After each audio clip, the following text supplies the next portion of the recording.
I woke up this morning and strode out to the mailbox since I forgot to yesterday. I didn't see it till I'd gotten inside and sifted through the junk mail and bills. A letter addressed to me from my father. I stared at it for several minutes before opening it, and a tiny velvet bag fell out of the envelope along with a thick letter. I know the postal service can be slow, but if this was real, someone had royally fucked up. The rational side of my brain reasoned that someone probably had dropped the letter in some crack or crevice behind a desk, or in one of those mail jeeps, and finally found it after more than 40 years. Why 40 years, you ask? Well, he walked out on my mom back in 1981 and disappeared without a trace. Not that it had made me sad. He was always cold and sometimes downright abusive, verbally and physically, to me growing up. So needless to say, I didn't exactly lose sleep when he ended up on the National Missing Persons Clearinghouse in '84. I had long since grown up, but knowing he was gone brought me some peace. I'm getting off topic. The only problem with my lost mail theory, the envelope and the paper the letter had been penned on looked brand new, and my father had been missing for 4 decades and had been presumed dead in '98. I figured at that point that it must have been a prank, albeit a very elaborate one, so I decided to read it in its entirety. I was wrong. Now, if you couldn't already tell by the numbers and years I've been throwing around, I'm not young. At all. So after I got through the letter, I damn near had a heart attack.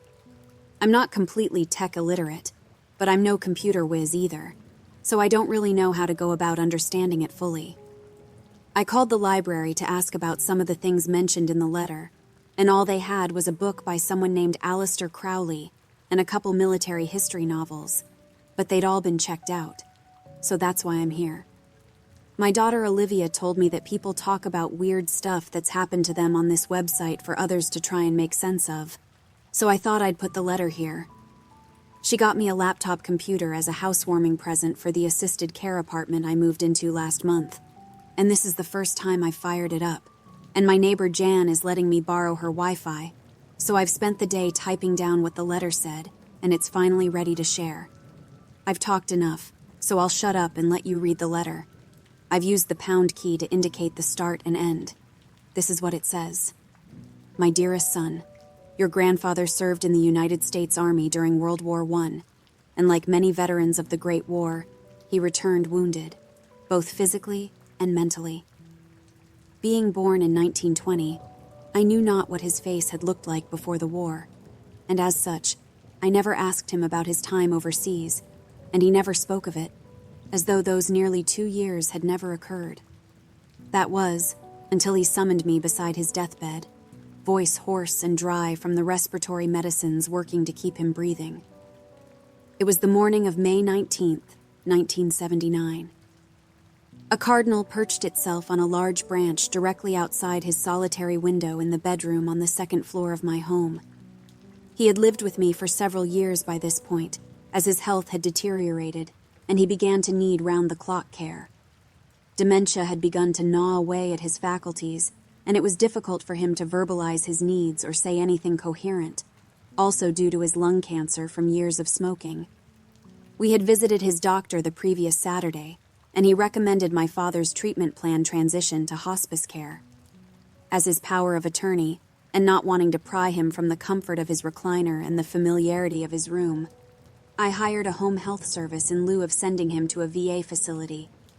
As the light shone in on his recliner, illuminating his disfigured face, I approached. "Father, the nurse said you wanted to see me," I said. "Come to me," he said in 2 raspy breaths, slowly turning to face me. I approached in shock. He had essentially gone nonverbal several months prior, typically using only one word and pointing when he needed something. I knew it must have taken everything in him to be able to utter that sentence.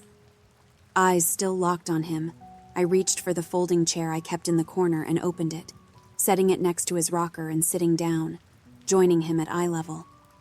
He took the glass of water sitting on the TV tray next to him and took several sips. He set the glass down and turned back towards me. "I need to tell you about Tournay. Your grandfather, who I will refer to henceforth as my father, began to tell me of his time in the 1st Engineer Regiment, in which he participated in several battles fought during brutal campaigns throughout France in 1917 and 1918, including the Meuse-Argonne offensive, in which he saw several of his friends die. I wondered in which battle he had lost his left eye and most of the left side of his face, and what kind of weapon could have inflicted such an injury. In late October of 1918, less than a month before the cessation of hostilities, he and 3 other American combat engineers were embedded within a small sapper unit of the 63rd Division of the Royal Navy, who were in the city of Tournai supporting French efforts to fortify the city. The German Fourth Army had begun its offensive against Mons, about 30 miles west, and the forces in Tournai had been determined by French High Command to be too few to effectively combat the Germans. As such, the French left their positions, though forgetting to inform the British and Americans, who had begun digging trenches and erecting defensive emplacements. By the time they realized the French had retreated to the larger city of Lille, it was too late to fall back. While major action would take place at Mons, General Friedrich Sixt von Armann's Fourth Army would indeed shell Tournai too. As combat engineers and sappers, the men, including my father, would have no trouble making their way underground, but under the threat of artillery, they sought shelter in areas where someone had already done the digging. "These bastards aren't going to cease, men," shouted British First Lieutenant Oliver Westcott, as he directed the men near him into the cellar of an old home in the city center. As Westcott looked back to direct more troops inside, an artillery shell screamed through the air, impacting the street outside, collapsing the roof onto the cellar doors. During the explosion, Westcott was blown off his feet into the cellar where my father, along with Private Lester Daniels and 2 British soldiers, had taken shelter. They were now cut off from the outside, in pure darkness. "Are you men all right?" asked Westcott, winded, but physically unharmed. My father grabbed for his lighter to illuminate the damp, musty cellar. Flick. His face became illuminated, and as he looked to his left, he saw the nearly decapitated body of one of the British soldiers, his head severed by a piece of shrapnel, head dangling from his neck like the last bit of metal you have to peel back after you've used a can opener. "Fucking Christ," said an American-sounding voice to his right. Private Daniels stood up, taking a step back. Daniels inadvertently dumped his haversack as he stumbled to his feet, ration tins and hatchet clanging as they hit the cobblestone floor. "Christ, Baker," said a soft British voice. Another lighter flicked, and the face of a boy, no older than 19, came into view. His skin appeared as smooth as a baby's, with the exception of a deep gash on his right cheek. His eyes, however, appeared hollow. A tear escaped his eye and his lip quivered slightly. A large, bright flame appeared behind him, and then slightly faded. Westcott held a rusty lantern he had found in his right hand, lighter in the other. The room was large, filled with old furniture on one side, and large barrels on the other. My father looked around, searching for any possible exit point. The roof above them was constructed with heavy wood, many once strong beams fractured by the explosion. One wrong swing of a hatchet, and the entire structure could crush the men in their escape. As Westcott berated his sole surviving countryman for shedding tears at the loss of his friend, Daniels pointed towards the wall furthest from the staircase. "The mortar," he said, matter-of-factly. "It's new." My father approached the wall alongside Daniels, as Westcott walked behind them towards the wall. My father went to observe closer as Westcott brushed past him. "Yes, it's lighter here," Westcott said. The mortar of an 8x8 section of the stone wall that stood before the 3 men was indeed lighter than the aged mortar that adorned the cracks and gaps between the other stones comprising the walls. Not necessarily new per se, but definitely not original. Lacking explosives and other tools that would be useful for dismantling a wall, all 4 men began striking the mortar around one large stone with their hatchets, hopeful they had found a way out. After several minutes, the stone fell backwards, leaving a dark hole in its place. A loud thud echoed through the hole, followed by a slightly muffled thud, and several more after that, decreasing in pitch each time. The men all exchanged looks with each other, unsure of what they had found. After half an hour, a man-sized hole had been created, and Westcott climbed through, lantern in hand. "What's there?" said the young British solider, who had introduced himself simply as Arthur during the demolition process. "Stairs," said Westcott in a questioning tone, almost as though he was confused by the concept of a staircase. My father entered the gap to converse with Westcott, with Daniels and Arthur entering behind him. A staircase stood before the four men, though not one leading back to the surface. Past the landing the men found themselves on, a flight of dark, jagged steps led down to a corridor approximately 20 feet below them, the stone from the wall resting at the bottom. "Do we wish to travel down there?" said Arthur apprehensively. Another artillery shell exploded on the surface, the ground shaking, followed by small chunks falling from the rock ceiling above. With no other option besides waiting to die, the four men returned back to the cellar to retrieve their supplies and rifles, and then journeyed down the stairs. Greeted by a large passageway spanning as far as the lantern light could reach, the men moved forward. A soft thump could be heard above the men, and small bits of rock crumbled to the floor. More artillery. After walking for what he estimated was 10 minutes, my father heard a noise from up ahead. A large shadow appeared around a corner, illuminated by the lantern, small appendages dancing on the wall like a finger puppet, a large oblong head adorning the top of the form. What appeared to be wings fluttered on the back of it.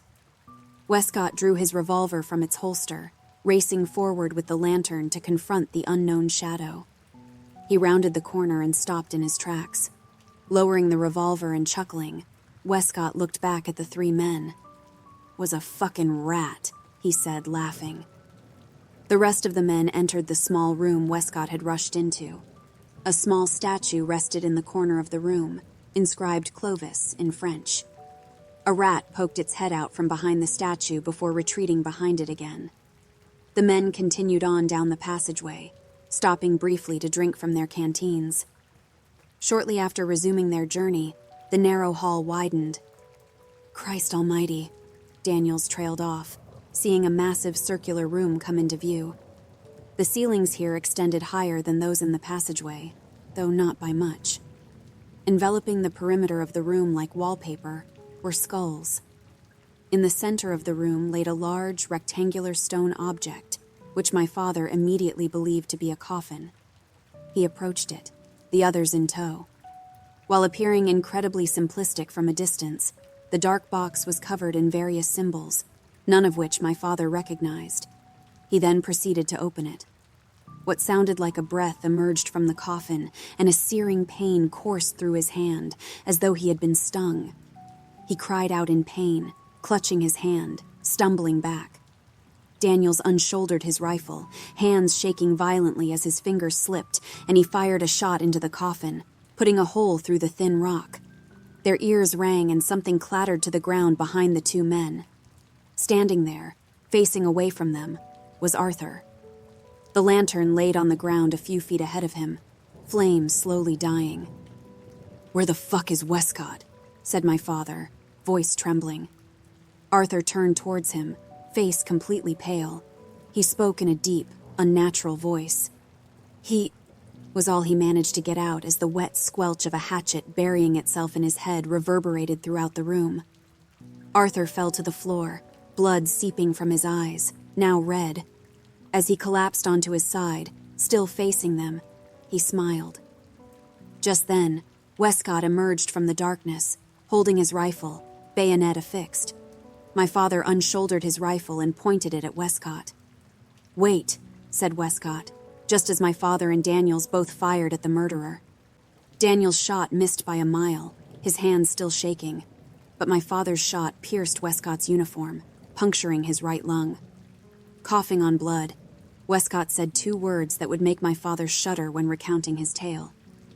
"Not him," he said, drawing his Webley and placing it to his temple. He stared straight ahead at the coffin, eyes wide. "Our God who art in heaven, hallowed be thy name. Accept me into your gracious arms, O Lord," he sobbed, before pulling the trigger, gray matter and gore spraying the solid ground, the shot deafening to my father and Daniel's already ringing ears. Emerging from one of Arthur's ears came a small fly-like creature, which then flew into the darkness. Daniel staggered backwards towards the coffin as the light from the lantern faded. My father followed. Using his boot, Daniels, for some reason, kicked the remainder of the stone lid off, revealing a skeleton adorned in jewels, rings, and a golden crown. A sword, whose handle was wrapped in rubies, fit between the skeleton's hands. My father said he did not know why the two of them didn't simply run the opposite direction. It was as though they were drawn by the mystery, just as much as they were afraid of venturing outside what was illuminated by the still dying lantern. Daniels reached into the coffin, attempting to remove a ring from one of the skeleton's hands, breaking the finger off in the process. A low roar emanated from the direction opposite of which they had entered. A fly buzzed through the air and landed on Daniel's outer lobe. My father could only watch as it entered his ear, for as soon as he was able to verbalize that there was a fly, it had already burrowed in. Daniels blinked and looked down. He felt the strap on his shoulder and looked at the wooden and metal rifle he now held in his hands, his face reflecting off the surface of the sharp bayonet affixed to the muzzle. Daniels dropped the weapon haphazardly and stumbled towards my father, as if he had not walked in years. My father backed up, frightened. Daniels held up the bony finger in his hand and smiled, a pentagram carved into the middle of the ring, and the script of a language unknown to my father, at the time, surrounding it. Daniels moved forward towards my father and touched his face. My father screamed in agony and fell to the ground, steam rising from his cheek, his left eye melting from its socket and dripping onto the ground. "Put on the ring," Daniels said, in what sounded like the voices of 1,000 dying men. My father ran, grabbing his rifle and falling as Daniels fell on top of him. Blood poured out on my father's torso as it ran like a river from Daniel's mouth and stomach, his body now resting on top of the rifle, bayonet extending out of his back. Daniels blinked and swatted at my father, his hands unable to make contact. The bony ring finger fell from one of Daniel's hands and landed on my father's uniform. A sizzling sound came from his chest as the ring made contact with his skin after eating through the green wool. Another shout of unbearable pain came from my father as he swatted the finger and ring away from him. The buzzing sound could be heard once more as the small fly emerged from Daniel's left ear and approached my father, still pinned under the corpse. He removed his lighter from his pocket and sparked it in front of the creature, causing it to burst into flame. An unholy screech could be heard as it fell to the ground, wings alight like a plane that had been shot down, and it impacted the ground. My father stood up, moving Daniel's body from atop him, and stomped on the downed creature several times before running to the lantern, now barely alight, and rejuvenating the flame. That's when he saw them. Hundreds of shadows without owners stood along every side of the room, blocking 2 passageways. They slowly began to approach him, encircling him with intent. He walked back to the center of the room, now his only option. Grabbing Daniel's discarded rifle, he backed up to the coffin, panting. The shadows were closer now, nearly upon him. Removing the bayonet, my father painfully explained to me that he put the barrel of the rifle under his chin and fired. As he lay on the ground, he found himself looking at the body of his friend, rifle still sticking out of his chest, propping him up like a pike. The shadows moved around the corpse as though something in the way, other than the body itself, prevented their travel. My father, in a final act of desperation, crawled towards Daniels, seeking whatever was keeping the shadows away from him. Resting under his rifle-propped body like someone sheltering in a tent was the skeletal finger, ring and all. My father grabbed the ring off the finger, and the shadows immediately stopped. He placed it slowly on his finger, and the pentagram burst into flames. The shadows slowly began to kneel. My father looked around and gasped when he saw Daniels kneeling before him, his dead eyes staring up as blood dripped from his mouth, rifle still buried in his chest. His now purple lips moved, and in a scratchy voice slowly said, "My king." My father walked towards the other passageway slowly as he moved to escape, the shadows backing away to form a path. Some of the shadows began to take form, but my father refused to describe them. He finally reached the end of the second passageway, and when he turned around, the shadows were gone. After climbing a set of rocky steps, like those he had descended before, a wall appeared before him, and using the hatchet still in his haversack, still slung around him, smashed through the mortar surrounding a large rock and pushed it through. Outside, he saw men marching down a street, who paused after noticing the rock fall to the road below. "Hello!" he shouted, waving his arm through the hole. My father then pushed his head through and was greeted by dozens of German soldiers. As my father pulled his head back through, he heard shots ring out as the soldiers opened fire. He dropped to his knees and closed his eyes. Then the screams began, the sounds of flesh being ripped apart, throats being torn from bodies as their owners' screeches ceased as they separated from one another. And then, there was silence. After hacking away at the wall enough to make a hole large enough to pull himself through, my father emerged to a street flowing with blood and bodies twisted and contorted like putty. One of the German soldiers was still alive, smiling. My father had left Daniel's rifle behind the wall and had already dropped the hatchet. In perfect English, the German spoke. "You are going to need this," he said, gesturing towards the man's uniform. The man then fell to the ground, eyes rolling into the back of his head, a small fly emerging from his ear. My father donned the German's uniform, ditching the Kaiser's garb after leaving the city, and walked towards Allied lines. "American! American!" my father shouted, hands raised, wearing only his undergarments and boots as he approached a trench. "Christ, get a medic!" shouted a British soldier. My father then collapsed. He awoke in a field hospital and was shipped home. He was fitted with a prosthetic face, covering his lower left side, along with a glass eye, as his upper facial structure remained intact, though heavily scarred from burning. While he shared his truth, the ordeal was chalked up to shell shock by the War Department. The official story was that my father had been separated from the rest of his comrades during the bombardment of the city, lost his eye, and suffered facial burns due to fire and debris, while the gunshot wound was sustained when a German soldier wrestled with my father for his rifle, and it fired. But he managed to survive. He received several medals and what he called a wound stripe, which was the equivalent of the Purple Heart at the time.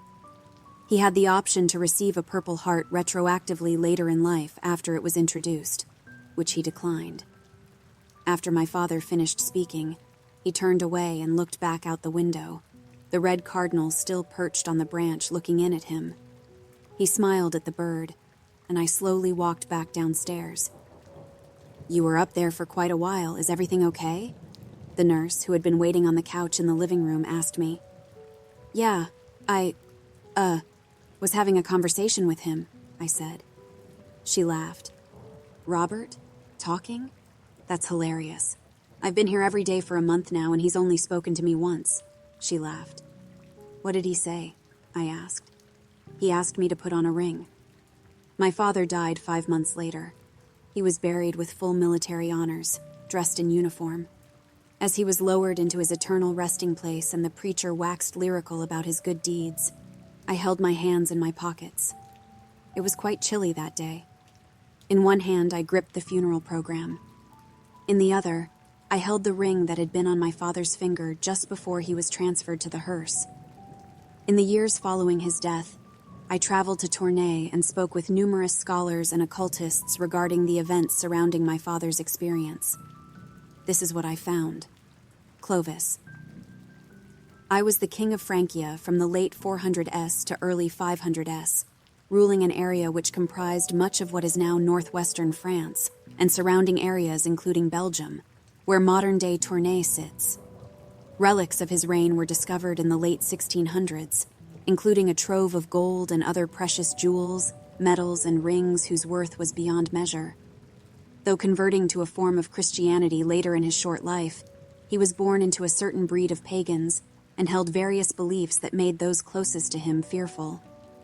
Vast riches seemingly did not satisfy Clovis, as he would begin practicing and experimenting in Goetia, a Greco-Roman form of sorcery that existed long before the term witchcraft was coined. While mostly consisting of innocuous spells and methods of divination, there also existed a more supernatural element, namely, the practice of summoning angels, demons, and other entities beyond our realm of understanding. The Catholic Church, having later granted him sainthood, sought to cover up his sorcerous past, and given the power of the Church at the time, information on the topic is incredibly limited, found only in centuries-old texts and through the mouths of orators and mystics. One of the works that especially intrigued Clovis was the Testament of Solomon, a text written in Greek, in which Clovis was fluent. The Testament speaks of King Solomon, who after confronting a demon, receives a ring, known as the Seal of Solomon, from the Archangel Michael, emblazoned with a pentagram, giving him the ability to bring demons under his control by branding them with the sigil. Solomon wielded the seal, bringing countless demons under his behest, including Baphomet, Mephistopheles himself. While certainly equipped with a strong conventional army, Clovis found the prospect of controlling an otherworldly force loyal only to him too tempting, sending multiple expeditions to Israel to search for the ring, his lust for control growing stronger as the years passed. The ring was found, and the fruits of Clovis's labor could finally be reaped. Shortly after summoning and employing demons to do his bidding in the catacombs, the king died. While the Catholic Church claimed his body was moved to an abbey in Paris, I know that he still rests in the depths below the soil of Tournai. I understand that this is much to process, though as the years drag on and I gaze upon you from time to time, know that I am proud of you. Congratulations on your new abode. Now, while I have lived much longer than I could have fathomed, I am not immune to mortality. It is time for me to bestow the greatest honor upon you, my child. When you were diagnosed with cancer, you feared the worst, but I called upon my servant Svendaniel to heal you. When you and your wife began to fall out of love, I beckoned Buldemek to mend your marriage. When you have experienced miracles, my child, they have not been of any god. The Testament explains it much better than I can. So Ornius took the finger ring and went off to Beelzebul, who has kingship over the demons. He said to him, "Hither, Solomon calls thee." But Beelzebul, having heard, said to him, "Tell me, who is this Solomon of whom thou speakest to me?" Then Ornius threw the ring at the chest of Beelzebul, saying, "Solomon the king calls thee." But Beelzebul cried aloud with a mighty voice, and shot out a great burning flame of fire, and he arose and followed Ornius, and came to Solomon. Once he was struck with the ring by the lesser demon Ornius, already behest to Solomon, our Lord became the king's servant, along with his spawn. You see, my son, this is why I named you Solomon. It is now time for you to reign over Beelzebub and his legion and reap the benefits that come with such an honor. I know that you have seen the velvet pouch I sent you alongside my letter. If you have not opened it already, it is time to do so, my son. Put on the ring. And that's the letter. I've been sitting at my kitchen table all day trying to process this. I opened the bag after I finished reading it. It was like an involuntary motion. I didn't want to, but I couldn't help it. I saw my hands move and could do nothing to stop them. It's going on 3 p.m. now, and all I've done today is stare at this fucking ring. It's exactly like he described it. It felt wrong at first, just looking at it, like a kid gazing at a forbidden cookie in a jar. But it's calling to me. I can see now. It's so beautiful. It's just the right size. Since my wife Ruth died last year, I've repeated the same goddamn routine. Wake up, check the mail, watch the Riflemen before lunch, go to the Civic Center for bingo on Wednesdays, and watch MASH at dinner with my microwave Salisbury steak. To my only daughter, Olivia, if you are reading this, I am sorry. I'm miserable, so I think I'm going to do something different for a change. I'm going to try it on.